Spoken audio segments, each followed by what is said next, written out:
What's up, everyone?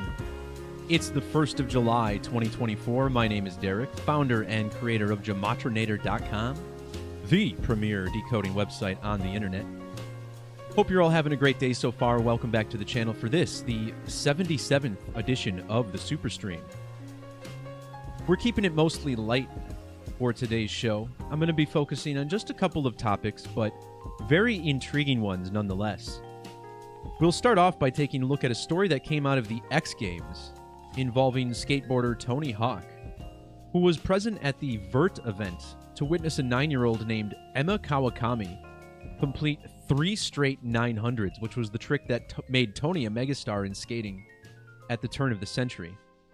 While not a huge story, it's one of the best riddles you'll see, and potentially a perfect example of how the media acknowledges the organic side of this matrix web we all live in.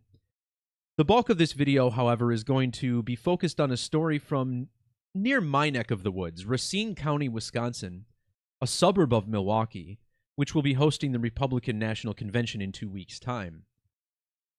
Back in Superstream 75, I talked at length about my theory with sports betting and how synchronicity can be used to offer clues about future events. And I will show you how the unexpected death of County Executive Jonathan Delagrave in Racine was a riddle that pointed to the winner of F1's Austrian Grand Prix this weekend, which was won by Skull and Bones character George Russell, only his second Grand Prix win of his career. Although I personally didn't pick up on this riddle early enough to collect, you will see how the methodology I use could have absolutely been applied once again. This story is also connected to the Kyle Rittenhouse saga from nearby Kenosha, Wisconsin a couple years ago, as the name Rittenhouse is Austrian, and Austria is where this race took place. And then finally, I want to follow up on a story I covered in my last Superstream 76, another story about baseball, where a player robbed a home run and then also was a hero in the bottom of the inning. And this time we're going to talk about Jose Siri and how his accomplishment syncs up with the iPhone and the death of Steve Jobs.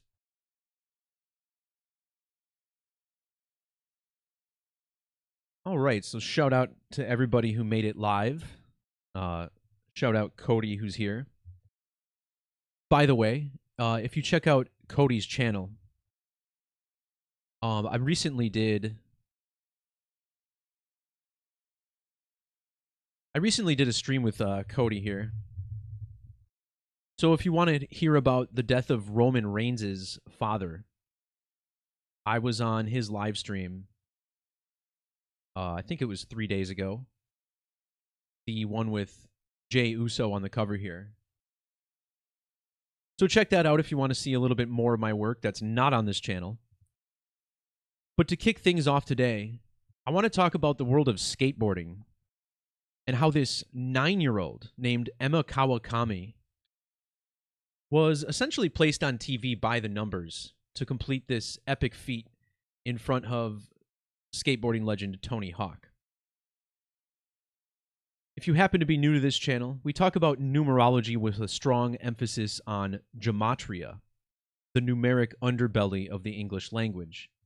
We start with the ordinal cipher, as always, which numbers the alphabet 1 through 26. This expands into the base 4 methods, where the alphabetic order is either reversed or reduced, using the rules of numerology to drop every double-digit number to a single digit. And then, as always, we'll be reviewing the 2 extended methods of Gematria, one called Standard, which is a denary cipher, closely mirrored to ancient Hebrew and Greek Gematria, and also the Latin or Agrippa's key cipher, which kind of bridges the gap between these ancient methods and today's current modern English language. So, at the X Games a couple of weeks ago, June 15th, we had a kid named Emma Kawakami, who's just 9 years old, out of Japan, who completed 3 consecutive 900s on the vert ramp. And he did so in front of Tony Hawk. Now, back in the year 99, Tony Hawk completed the first documented 900 during the X Games that year. And Birdman was 31 years old at the time. So this goes to show you how far humans have come. Emma Kawakami, just 9 years old. In fact, his first 900 was completed when he was only 7. But what made his feat so special is that he completed the trick 3 times in a row in front of Tony Hawk, who was there to applaud the youngster as he walked away in victory. Now, he didn't win the competition. I guess the judges want a little more variety. Tell you what, if I saw a 9-year-old doing 3 straight 900s, I'm probably giving him the championship, but there's a good reason I'm not a judge. So this happened on Saturday, June 15th, a couple weeks back. And I want to point out how old Emma Kawakami was on that date. Born on September 8th of 2014. This means he was 117 months old for his trick.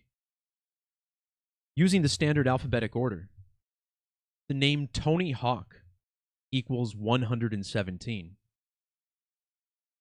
In the reverse order, however, notice how Tony Hawk sums to 99, and this same measurement, 117 months, is also 9 years and 9 months.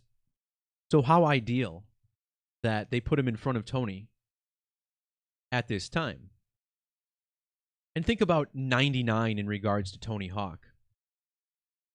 It was the year 99 when he completed his 900,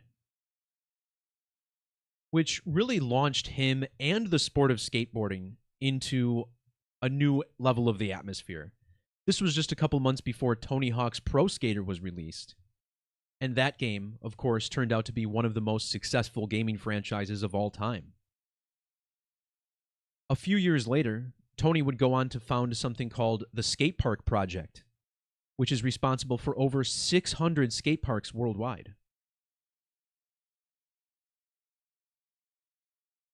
Now, if you watch the clip of Tony Hawk completing the 900, I just want to draw some attention to the announcer in the background, who is screaming the number 900 through the microphone throughout the entire event. And this seems to be annoying to a lot of people, but I think there might be something to be said here for magical manifestation.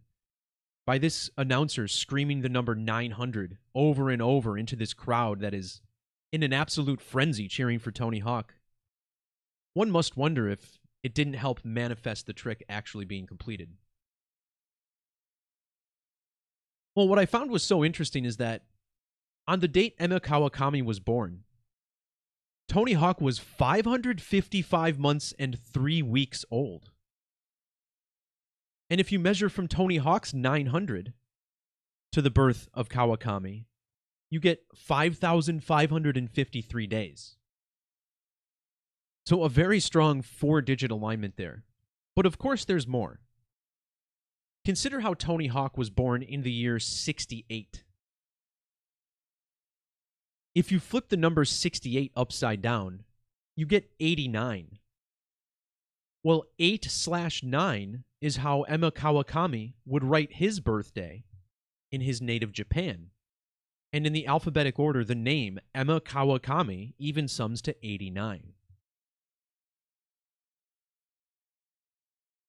On the date of his feat in front of Tony Hawk, Kawakami was a span of 9 years, 9 months, and 8 days old. In the Latin cipher of Gematria, which I believe is the most significant, Emma Kawakami sums to 998. In many parts of the world, Tony Hawk's Pro Skater was called Tony Hawk's Skateboarding. And I thought it was noteworthy that the name of that game sums to 1998, which has these same 3 digits. Tony Hawk's Pro Skater was first released on the 29th of September, the date written 29/9. Well, Emma Kawakami completed his 900 299 months, after Tony Hawk.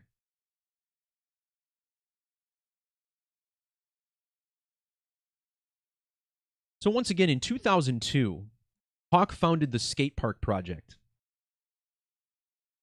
In Latin Gematria, the Skate Park Project equals 1368. When he completed his 900, Tony Hawk was 11,368 days old.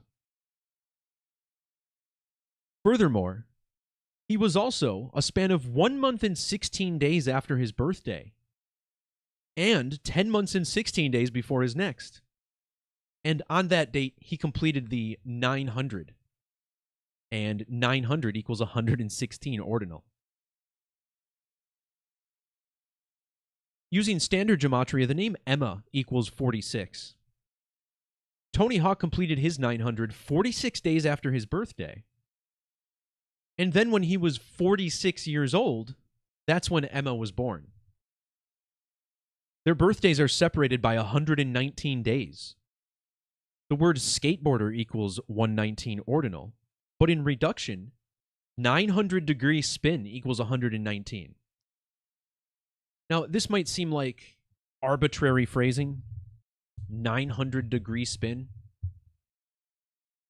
But I want to look closer at this phrase because I absolutely think this is a strong part of the riddle. Check this out. The two skateboarding prodigies were born a span of 16,920 days apart. Well, in standard gematria, 900-degree spin equals 920. When Tony Hawk completed his first 900-degree spin, it was a span of 920 days before 2002, which is when the Skate Park Project was founded.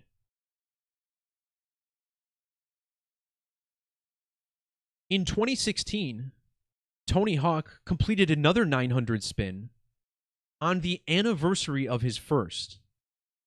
And this was at the age of 48. Tony Hawk said it was the last time he would be doing the 900. On that same date, June 27th. Well, check this out. On that date, Emma Kawakami was 1 year, 9 months, and 20 days old. And then Kawakami's trick last month was 9,120 days after Tony Hawk's, and 2,910 days after Hawk's trick at the age of 48. So it definitely seems like these digits were attributed in many ways for this story. But really, I could have stopped the decode after this 998 and showed you guys that there's definitely something going on here. I mean,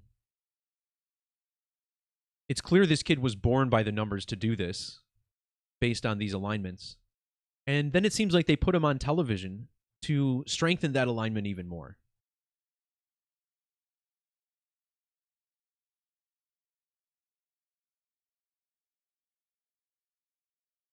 Next up, I want to talk about a story that I personally saw on the local news. I'm not even sure if this really made national news anywhere. But when I started to dig into the numbers, I realized that something very strange was going on here, as I usually do. The story here is that Racine County Executive Jonathan Delagrave passed away suddenly at the age of 51. And according to, I believe it was Fox News for the video I saw, although I couldn't find an article stating it, on television they told us that he was found dead at Waterford Union High School. Apparently he had been jogging and was found dead on the racetrack. Now, we're going to look at the death of Jonathan Delagrave and how it connects to Freemasonry, which recently celebrated its anniversary on June 24th. And I've done a couple videos on this recently. I talked about Masonry turning 307 and why this number is so important to Freemasonry. The mayor of Racine, Wisconsin, is named Corey Mason. And he's one of these guys, right? The fourth. Now, I personally don't know any families who continue to name their kid the same and just add a number to it. But to me, this is indicative of a family that's connected. And while Corey Mason himself was very unlikely to have anything to do with this, as he in fact knew Jonathan Delagrave since they were kids, there does seem to be something fishy about this story. Now, the second part of this decode is we're going to look at the Austrian Grand Prix and how the death of this guy in Racine was a racing riddle. So first, Delagrave died at the age of 51. Just like his name, Delagrave 51 in reverse reduction. He died on the date leaving 186 days in the year, and in the reverse Sumerian cipher of Gematria, which is still the alphabetic order, but every number multiplied by 6. Jonathan Delagrave equals 1806. But check this alignment out. The name Jonathan Delagrave has Gematria of 1663 Latin, and then using the capital letter ciphers, which again maintain the alphabetic order but either mix or add capital letters into the equation, his name also equals 314 and 210. All of these values match Waterford Union High School when abbreviated.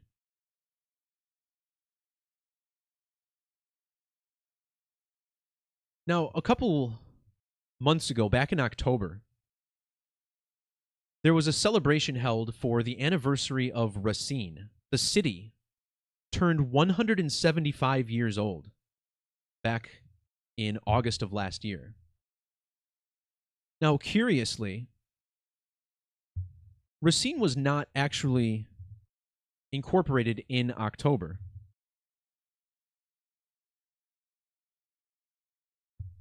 No, the date actually isn't even listed on Wikipedia. But if you check out this news article, we see that Racine was incorporated on August 5th. Oh, come on, ads. Get out of my way here.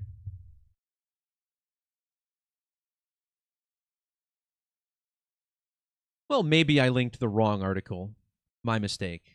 But you can definitely look this up on your own. Here it is, August 5th, 1848. Okay, thanks for not making me look like a liar, Internet.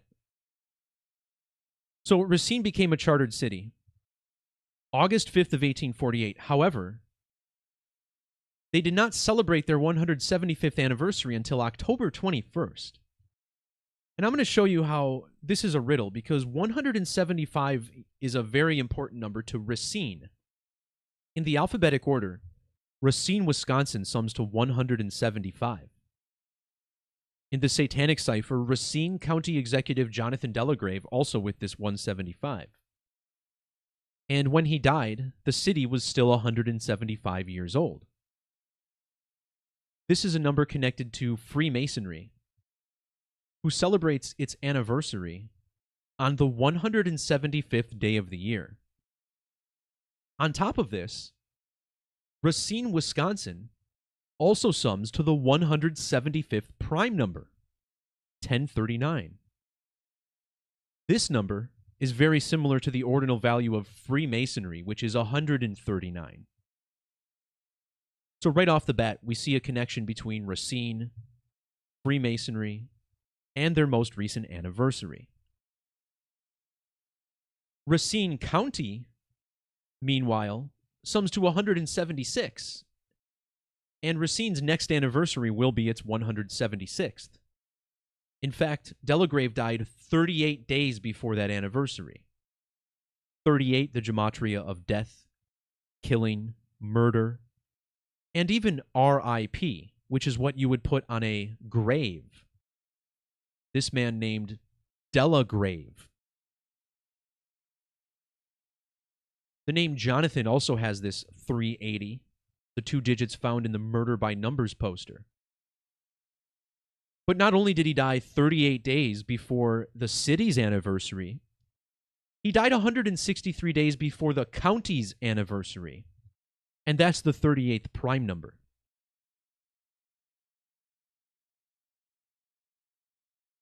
By the way, the city of Racine, Wisconsin is, of course, the county seat of Racine County. I hope that was obvious enough, but just in case you missed it.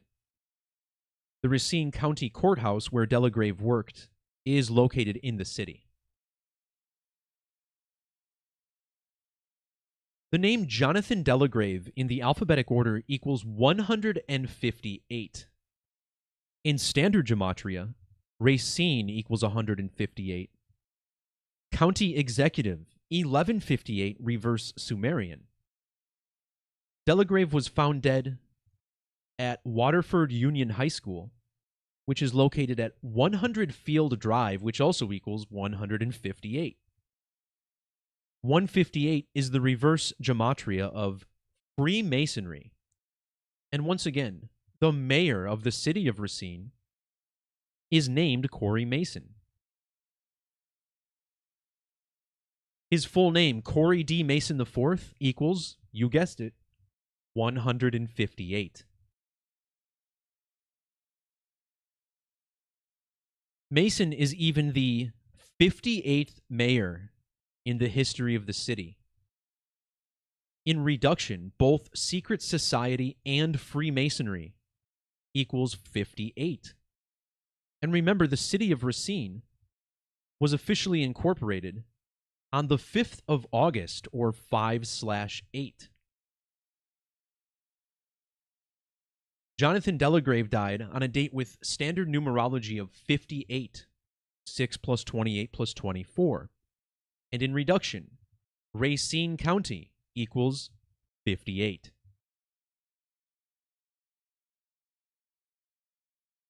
When it comes to Freemasonry, there's no doubt 33 may be the most important number. Notice how Masonry equals 33 in reduction, just like the capital G that appears at the center of its emblem. Most people believe that the 33rd degree is the highest in Masonry. When Corey Mason became the mayor, it was 3 months and 3 days after Racine's anniversary. Well, 3 plus 3 is 6. And 6 years, 33 weeks, and 3 days later is when Jonathan Delagrave died. He died on the 28th of June, or 2806. Ancient accepted Scottish rite of Freemasonry equals 2806 in standard gematria. This phrase also equals 1848 in Satanic. 1848 is the year that Racine was incorporated, just like the state of Wisconsin. Satanic gematria, for the record, a method structured around the number 666. Racine, Wisconsin, has gematria of 1369, which is the 37th square number. And just 4 days before his death, Freemasonry turned 307 years old. He died unexpectedly, which has matching 307 gematria with ritual sacrifice. And later on, we'll see how this connects to Kyle Rittenhouse, whose name equals 307. Notice how the mayor of Racine, by the way, he was sworn in 286 days after his birthday, which matches the date that his colleague died. Corey Mason was also exactly 53 lunar years old. Remember, a lunar year is 12 lunar phases, also called a synodic month, which is roughly 29.5 days. So his friend dies on his 53rd lunar birthday. Racine, Wisconsin, unexpectedly, and Corey D. Mason all summed to 53. In fact, Mason was also 5 months and 3 days after his birthday.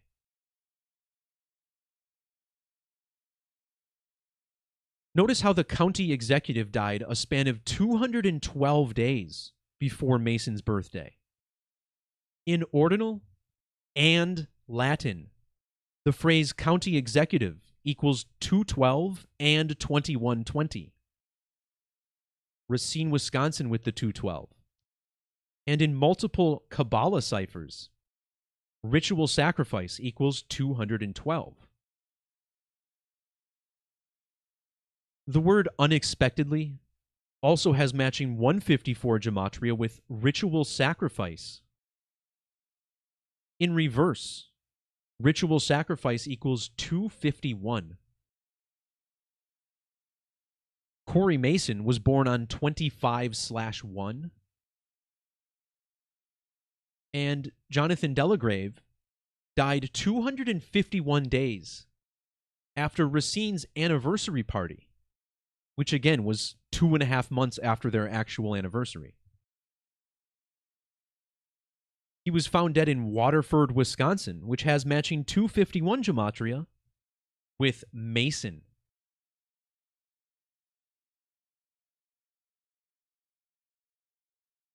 I want to come back to this 119 in a little bit. Delagrave died 211 days before Mason's birthday without the end date. And 211 is the ordinal Gematria of ritual human sacrifice.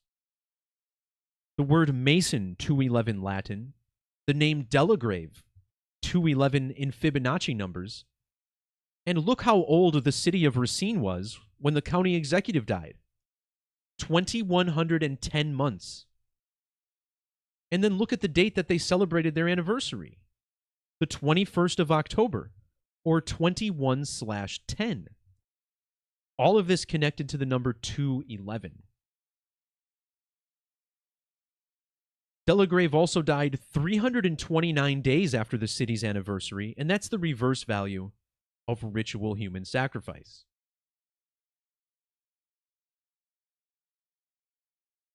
So how in the world does this connect to Formula One and their race on Sunday all the way across the world in Austria?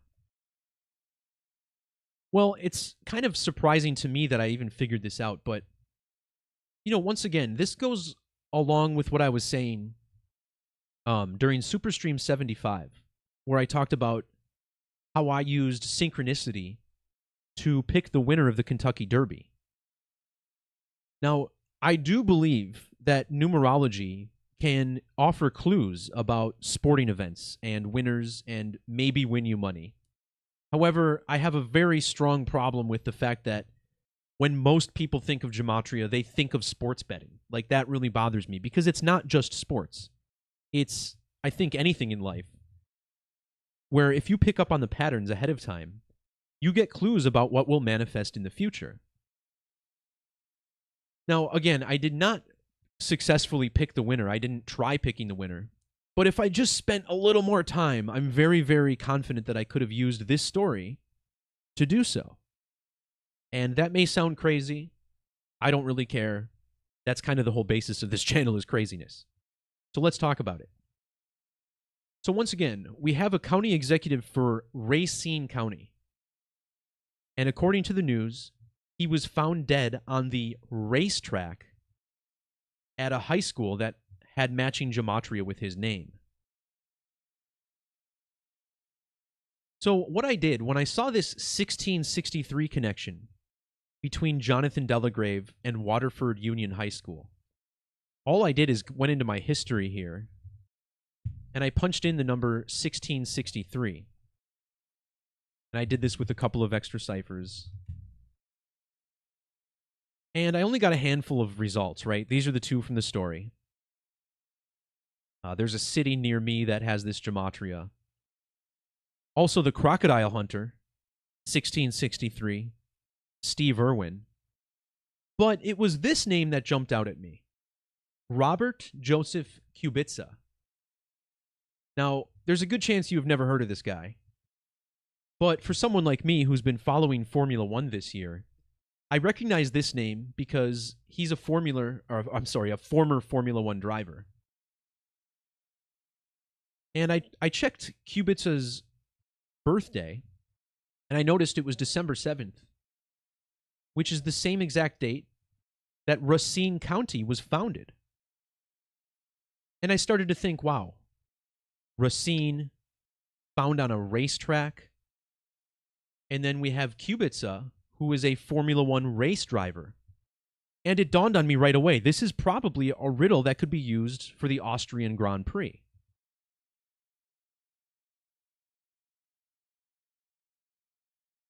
So the date 12/7 that I just pointed out, December 7th, notice how these digits are connected to the Scottish Rite of Freemasonry.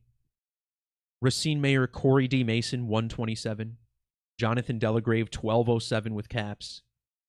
And then the name Rittenhouse, which you will see a riddle for up next. Robert Joseph Kubica equals 187 in the alphabetic order, like ancient accepted Scottish rite of Freemasonry, and also Adolf Hitler, who was a part of this riddle. Well, Racine County, who Kubica shares a birthday with, is currently 187 years old. In the alphabetic order, Racine County equals 148, and Robert Kubica was born exactly 148 years after Racine County was founded. The city of Racine was founded on the date leaving 148 days in the year. So right off the bat, it looks like there's a deep mystical connection here, doesn't there? Now, here's how I could have used this to figure out the winner. Kubica is Polish. This past weekend's Grand Prix was held in Austria. Well, here's a World War II riddle for you. Austria, the birthplace of Adolf Hitler, who started World War II by invading Poland. Now, on my channel, I did a video a couple weeks ago essentially proving that Formula One does fix at least some of their qualifying sessions. And you can watch that video on my channel here. Well, Robert Kubica is a one-time Grand Prix winner. He's only won one race in his career. And he did so at the 2008 Canadian Grand Prix. Well, Canada is where George Russell and Max Verstappen tied for pole. Well, Kubica is Polish, meaning he's a Pole. And he's got the one win in Canada. And just a couple weeks ago, we had this riddle connected to the pole in Canada. So I hope I'm making sense here. But once I put this together, it just hit me like a ton of bricks. I should have figured this out.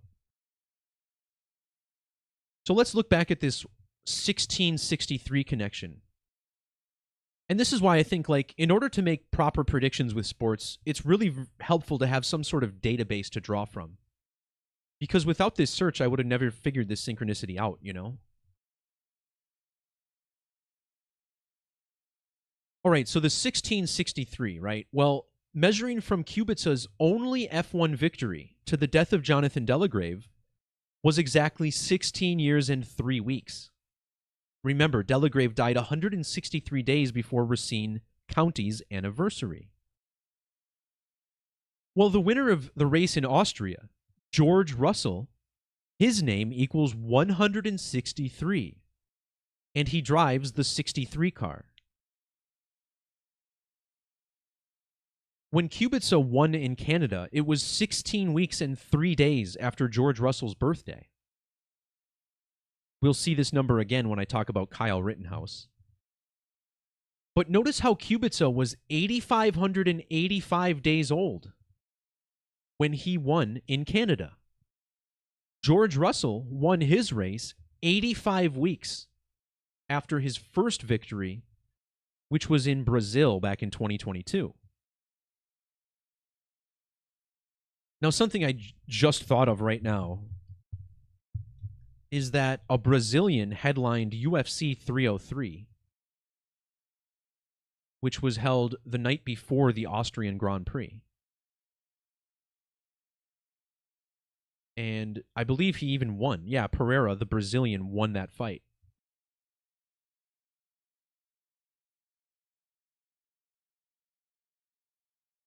But here's where it gets just crazy.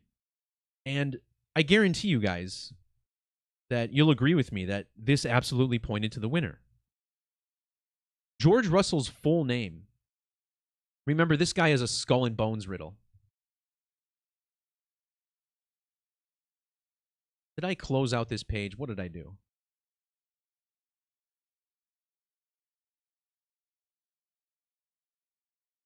All right, looking back at George Russell here. So his full name, George William Russell. Remember, this is a skull and bones riddle because William Russell is the name of one of the two founders of Skull and Bones. George William Russell sums to 1448 in standard Gematria. Ancient accepted Scottish rite of Freemasonry equals 448, while Scottish rite equals 1448 trigonal. And on the date Jonathan Delagrave died, Robert Kubica was 14,448 days old. I mean, what is going on here? The name Delagrave has matching 39 and 390 Gematria with Racine, which equals 309. Kubica was 39 years, 6 months, and 3 weeks old when Delagrave died. And notice how Masonry equals both 39 and 630. Racine, also 223, like Masonic. His standard name, Robert Kubica, sums to 125 in ordinal. This possibly represents the birthday of Corey Mason, born on 125. The 125th prime number is 691, which is the Gematria of Masonry, as well as the Brotherhood of Death, both 691. The Brotherhood of Death, the nickname for Skull and Bones, which is founded at Yale University. Yale equals 426. Well, Jonathan Delagrave died exactly 4,426 weeks after Hitler invaded Poland. He died 2,426 days after Corey Mason became the mayor. Racine was even incorporated 4,260 days after Racine County. And this will make a lot of sense in a minute when we look closer at Kyle Rittenhouse. But earlier I mentioned how Racine, Wisconsin sums to 175 and is currently 175 years old. Well, check out Poland in Latin Gematria, 175. Poland equals 62, a number of sacrifice.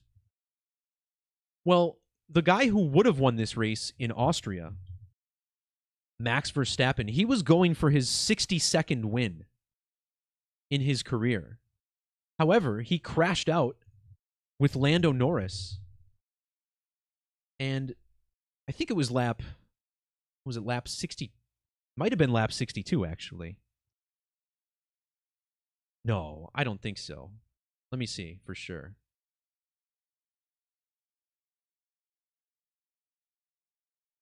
Yeah, I'm not sure. I got to look this up.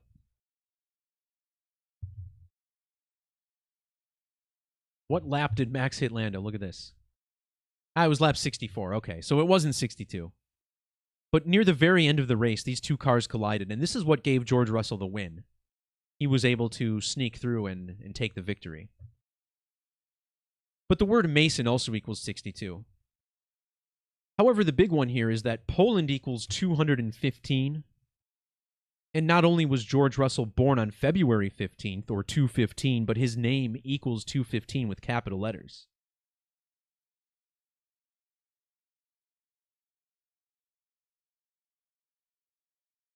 All right, so next up I want to look at how this connects to the Kyle Rittenhouse story. So here's a map of Racine County. It's directly south of Milwaukee. Well, the county south of Racine is Kenosha. And in 2020, Kenosha was a strong focus of the mainstream media, thanks to this Kyle Rittenhouse shooting.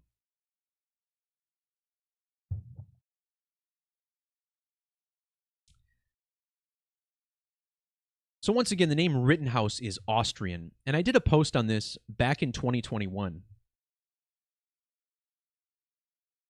And notice how the name Kyle Rittenhouse has matching gematria with Adolf Hitler, who was born in Austria. Well, next week, Kyle Rittenhouse turns 1,122 weeks old. This also matches the gematria of Robert Kubica's full name, who was the Pole that pointed us to the winner in Austria.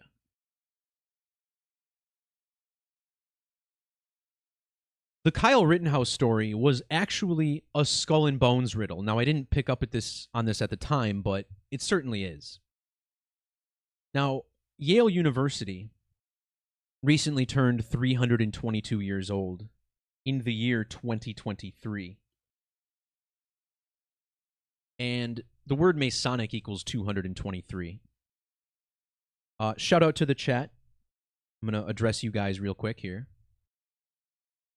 So this Austrian Grand Prix this past Sunday was a span of 2 months and 23 days after the total solar eclipse over the United States. The Kyle Rittenhouse shooting was 1,322 days before the eclipse.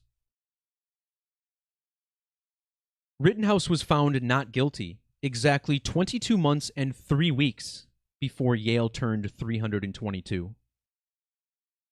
In fact, that verdict was read 322 days after New Year's.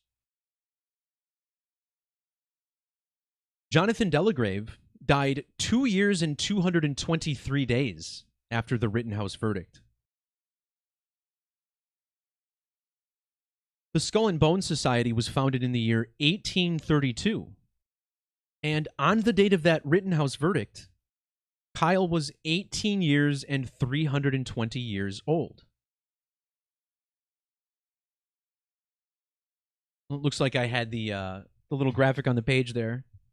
But here's all the measurements I just mentioned. You see a lot of 223 and 322.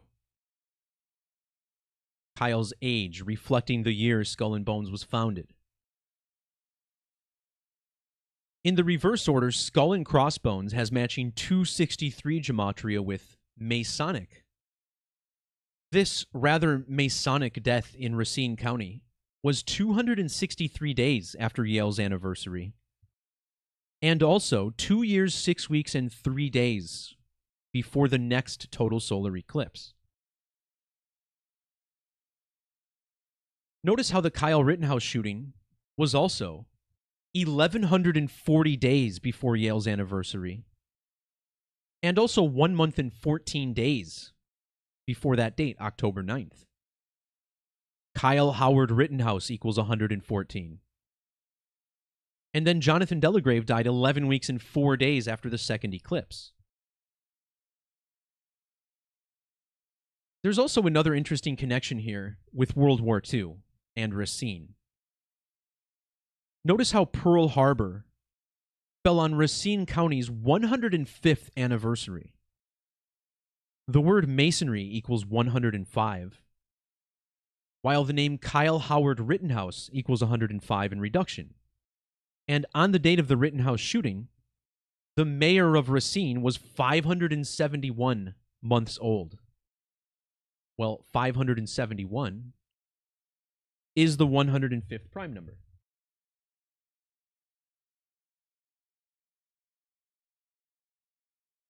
So intriguing stuff right there.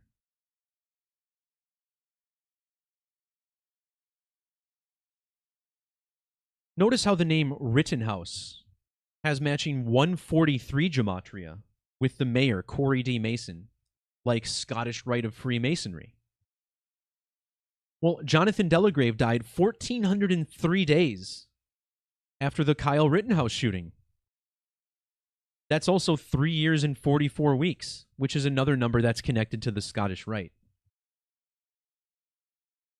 Delagrave also died 200 weeks and 3 days after that incident. Well, Kyle Rittenhouse was born in the year 2003.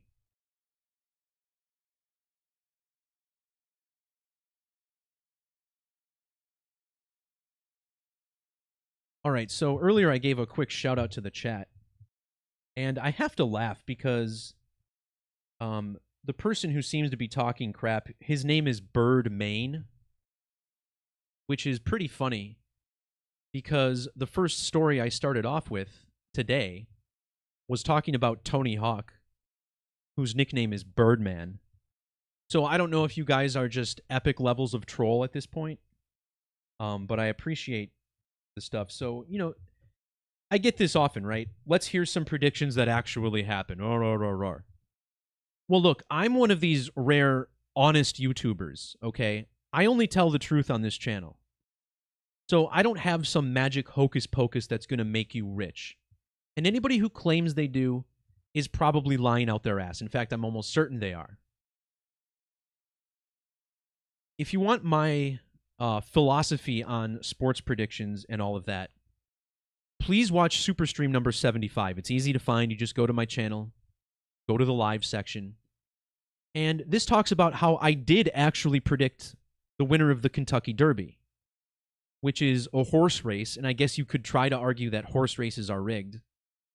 To me, it's laughable, especially when it comes to a photo finish like this. And this is just one of many things this year I've called. I mean, I could make an entire video talking about things I talked about one week, manifesting the next. In fact, here's a perfect example, right?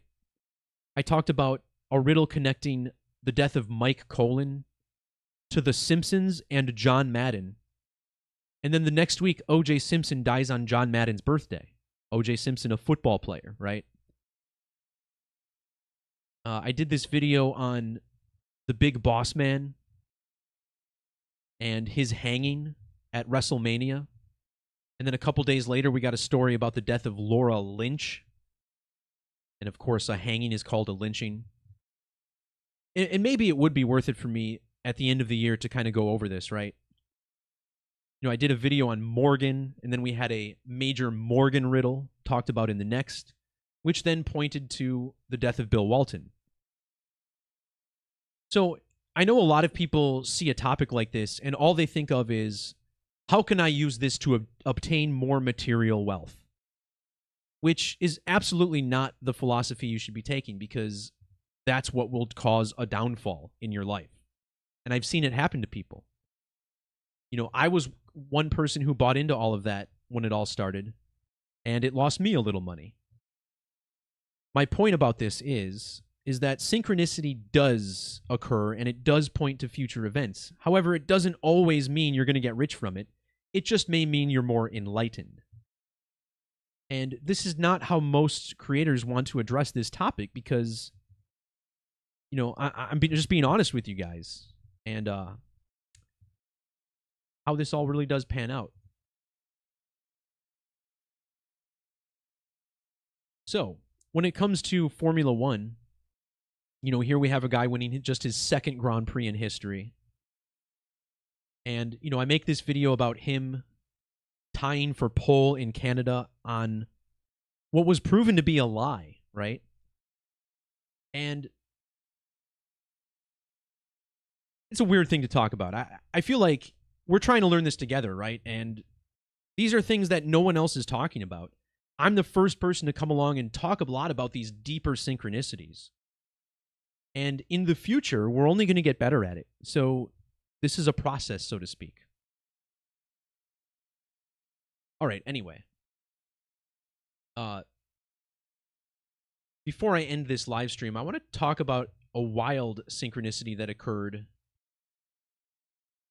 back at the end of May. So this is a bit of a follow-up on my last super stream, number 76. And during that show, man, how long has it been since I did a super stream?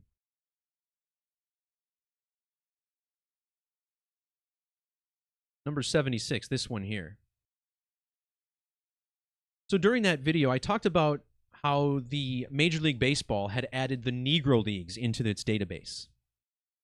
And now Negro League statistics are considered to be Major League statistics.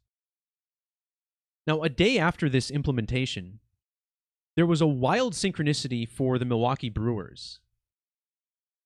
Prior to the game, outfielder Blake Perkins was interviewed by the TV crew, and he was asked whether he prefers to rob a home run or if he'd rather hit a home run. Well, in that very game, he robbed a home run, and then in the same half inning, he hit a home run. And I thought, that's crazy. I've never heard of anything like this, right? I've never seen this feat accomplished at all. And then I learned that he was asked about it before the game. That's too wild. And then I talked about the synchronicity that connected all of this. How it all synced up with the 9/11 code that was prevalent for Donald Trump. Well, on that very same date, May 29th, a very similar situation played out in Tampa when Jose Siri robbed a home run in the top of the ninth inning. And in the bottom of the ninth inning, he had a walk-off base hit to win the game for the Rays. And again, this was on the same date as Blake Perkins' heroics. Now, one thing I didn't mention in that video is that Blake Perkins' middle name is Alexander. And my entire decode on the Monaco Grand Prix focused on a riddle with the name Alexander. So then we get to Jose Siri, and we find out his middle name is also Alexander. Now, the big number I mentioned with Blake Perkins was 123. His name sums to 123, so does Perkins. And on the date of that game, he was 10,123 years old. Well, I started to think, gee, with the name like Siri, there's got to be a riddle connected to Apple's Siri, which is, of course, the AI voice on the iPhone. Well, notice how Siri had its initial release 10 years and 23 days after 9/11. And you will absolutely see how 9/11 connects these two players. Blake Perkins was born during Brown lunation number 911.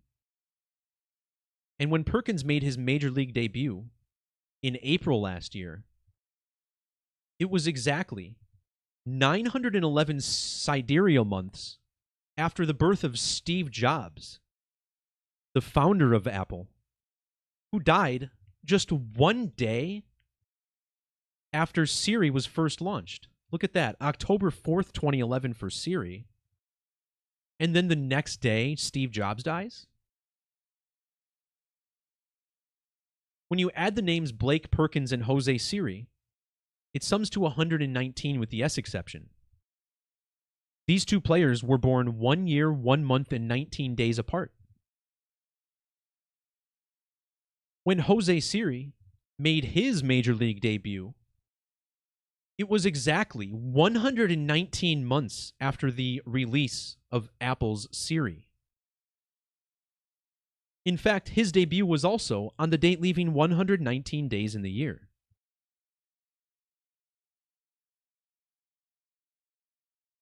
When Jose made his debut, it was also 10 months and 19 days before his next birthday. And it was 19 years and 11 months after the 9/11 attacks. Notice how his debut was made during lunation 1220. And in standard Gematria, September 11th equals 1220.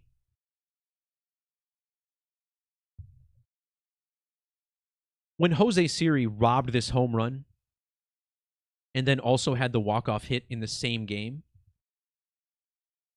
this was 999 days after his major league debut.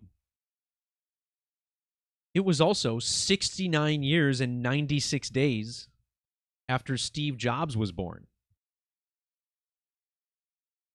And this post even links to a recent post I made on Steve Jobs, which talks about how his death was completely connected to the number of the beast, and the number 666. When you write out September the 11th, first of all, it has matching gematria with Perkins, the Brewer player who had his heroics on the same date. But notice the value of 227. September the 11th equals 227 ordinal. Jose Siri was born on the 22nd of July, or 22/7, and his heroics were 2 years and 270 days after his debut. His debut occurred when he was 313 months old. Well, that's the value of September the 11th in reverse. And then 313 days after his birthday is when he hit his walk-off. That same date was also 3 months and 13 days before Blake Perkins' birthday. So this is the type of thing where I wonder, to what extent are sports being controlled and rigged? Because I don't think you can convince me that these fly balls just over the fence are somehow rigged, or that there's some supreme technology being used to place these baseballs at the exact inch so that this guy can jump over the fence and make the catch. It's kind of laughable, actually, There's definitely something deeper here. My current theory would be that, these players are called up into the big leagues on a specific date with the intention of something like this manifesting in the future. I could be wrong. Perhaps there is some technology that I can't even wrap my head around that's being used to do this, but I feel like I say this quite often, that it's just beyond my comprehension. These synchronicities are way deeper than what I think humans are capable of. And it's not to say that nothing is rigged, but man, this to me is so much more fascinating than some silly news story by the numbers.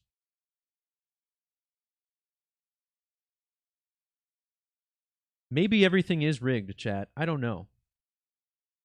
But it's like, can you really go out and tell a hitter, hey, we're going to throw you a curveball at 92 miles an hour or whatever, or a tailing fastball. It's going to be at the edge of the zone, but you absolutely have to get enough wood on it so that we can then use the magnets to send the ball to the exact same spot so they know where to catch it. I mean, is that the belief?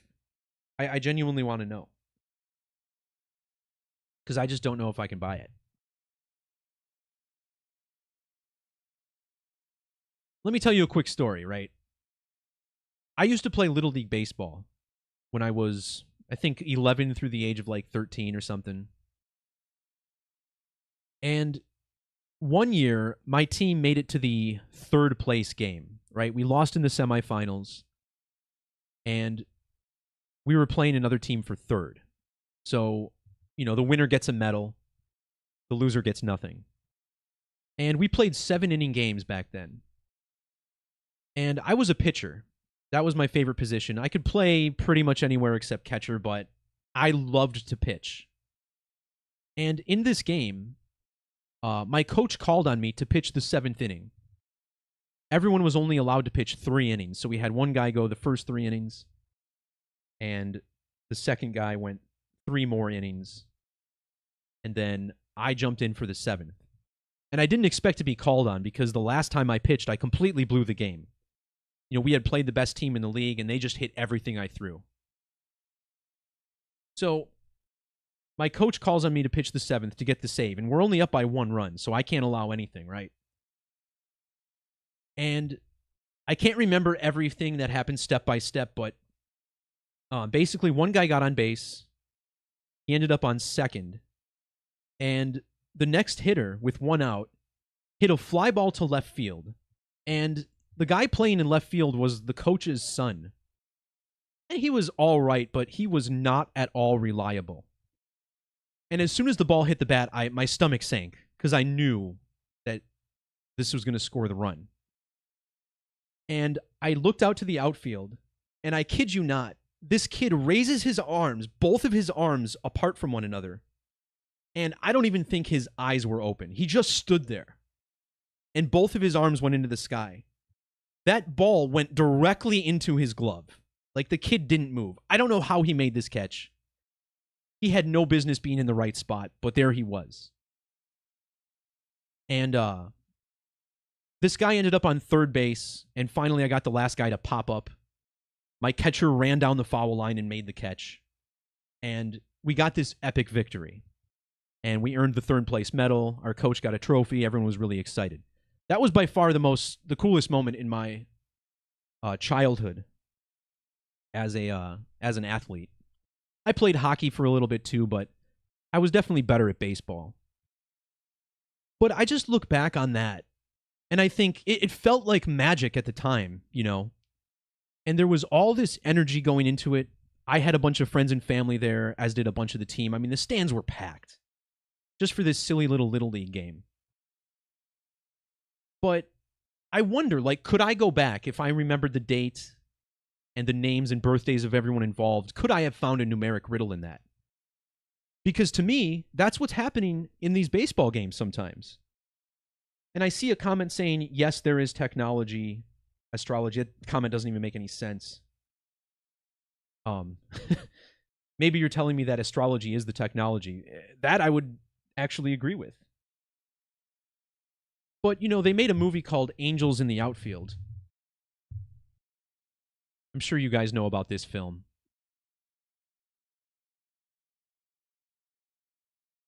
This was a film about the California Angels at the time. Came out in July of 1994. And remember Shohei Ohtani, born right around that same time, actually just 10 days before that film came out. And Ohtani came out, you know, he turned out to be really the most revolutionary baseball player since Babe Ruth. And I think I've talked about his numerical connections to Babe Ruth before. But just to double up on that, the name Shohei Ohtani equals 193. And when you write out Babe Ruth's full name, George Herman Babe Ruth, it's also 193. Well, if you measure from Babe Ruth's birthday to Shohei Ohtani's birthday, notice how they were born exactly 1,193 months apart, which is the number that they kind of share in Gematria, 193. Well, anyway, my point about this is that I think it's more likely that there's just hidden occultic truths embedded into this film. And that when people take the field and you have millions of people putting their focus and energy into this same place on Earth, things are going to magically manifest. Okay, thanks for clarifying your comment. Yeah, astrology is the technology that's causing these synchronicities. And, you know, that's not a blanket statement about everything, but we are all spiritual beings, entities. At least everyone who's watching this stream are. And we have this power to direct energy and manifest magical things. Which to me kind of explains the whole existence of this kid in the first place. I mean, we have a 9-year-old who's doing tricks better than the best 31-year-old could have done 25 years ago. This is numerical evolution, so to speak, isn't it? And that's kind of my view on things. So, you know, when I look back on my Little League game, where all of this magic seemed to manifest, you know, when the ball went right into the kid's glove, the coach's kid who normally was making errors in the outfield every game. It just made me think of this. Like, there's something magical happening out there. And when you look at this story, it's like, wow, no wonder the occult loves this 911 or 119 code. It's because this is a driver of manifestation. But again, maybe I'm the fool. You know, maybe the technology is so strong that even I'm being tricked. I don't know. I've found that it's much better to just kind of let that stuff go and not worry too much about what the real truth is, because the more you dig and the more you try to find that truth, I think the more questions you're going to end up asking yourself. And I myself sometimes wonder what the point of that is.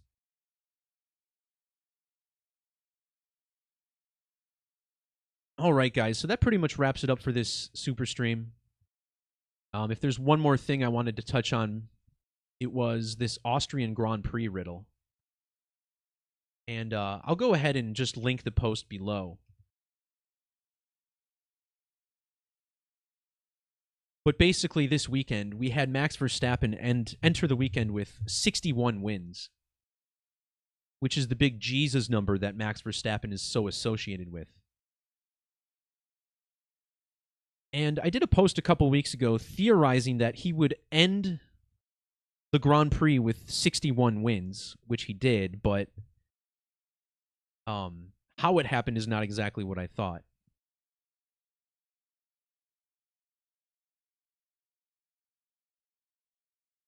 Here it is. Okay. So this Austrian Grand Prix had the most 9/11 syncs with it I've ever seen. And the riddle for this race is centered around Steven Spielberg. Because this race in Austria is held in the city of Spielberg. And, of course, Steven Spielberg equals 12/18, like his birthday. I'm not going to go through all of this, but this is about 3 pages worth of 9/11 or 119 syncs with this race. It just blew me away. And all of this was pointing to Max crashing and staying on 61 wins. So if you want to check that out, I'll link it below. I don't feel like going through over all of these right now. It's a little bit much. But hey, it's 3:22 local time, so I'll probably just go ahead and end the stream there. All right, everyone. Peace, love, God bless. We'll talk to y'all next time. See ya.